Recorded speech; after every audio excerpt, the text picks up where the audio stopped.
Let me begin by congratulating you, President Yoweri Museveni of Uganda, for taking over the helm of the non-aligned movement at this 19th summit. Your leadership is even more timely as Uganda assumes this role at a critical moment of collective awareness among the countries of the Global South. This is the first NAM summit following the onset of the pandemic, the debt crisis, climate catastrophe, new global competition, and the ensuing multiple implications for the world, in particular for the Global South. Mr. President, as we meet today, a humanitarian crisis is unfolding in the Gaza Strip and beyond.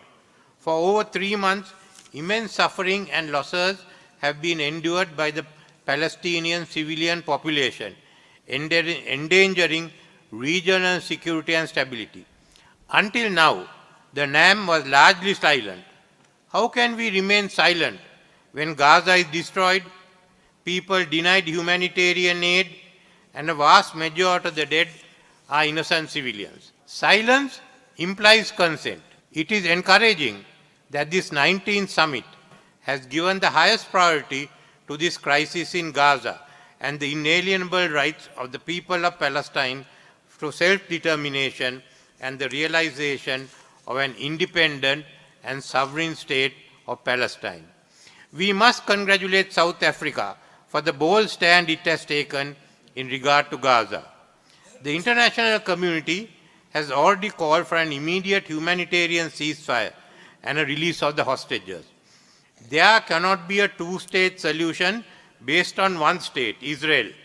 No resolution is possible without a state of Palestine. Therefore, in line with the multiple UN resolutions and the declarations of this summit, the international community must recognize the West Bank, Gaza, and East Jerusalem as territories coming within the state of Palestine.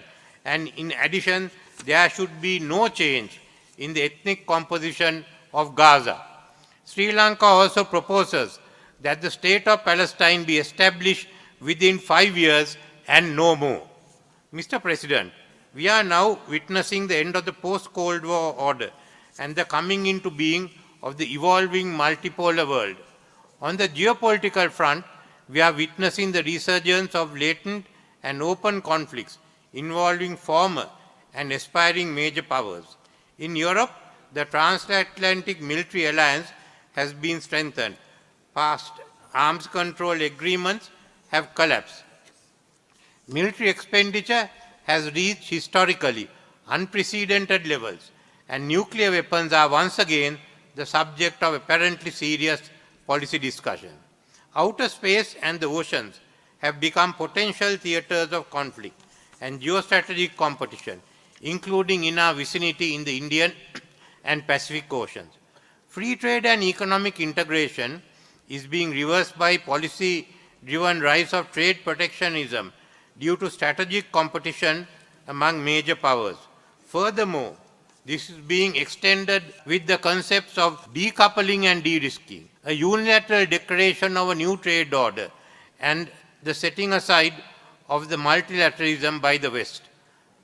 The weaponizing of the dollar, the new challenges of economic and the debt crisis, climate justice, food and energy security, digital and technological divides, and the advanced WMD arsenals have aggravated existing inequalities between the developing states of NAM and the developed world. The theme of this summit, deepening cooperation for shared global affluence, reflects the need to address the inequities between our two worlds. Furthermore, experience shows us that to succeed, we need a strong and a united NAM that contributes to a better world for all. To do so, we have to reinvent ourselves. Our membership today is no longer a grouping of weak states.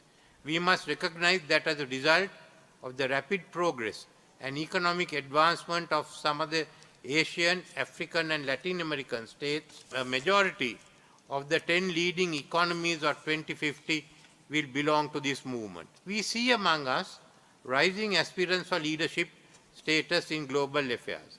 They must be prepared to give leadership. Furthermore, there is a vital role we must play as geostrategic rivalries in political, economic, technological and military terms become more pronounced among former and the new contenders for major power status.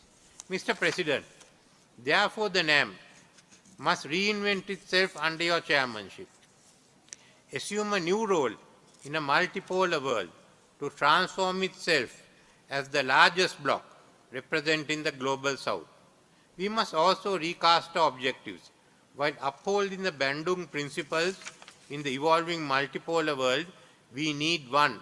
Oppose the spread of big power rivalry, including the coercion of uncommitted states.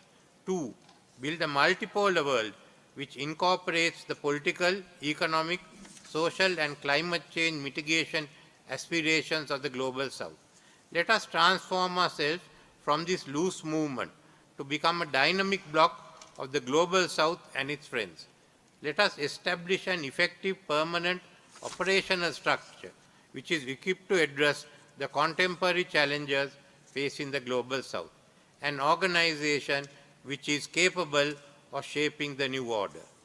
Mr. President, our future lies in our hands. We can make it or break it. Let us make it work. Let me conclude by thanking you, Mr. President, and the government of Uganda for the excellent arrangements for hosting this important 19th summit of the non-aligned movement.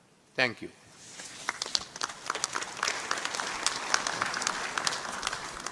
I thank His Excellency the President of Sri Lanka for his statement.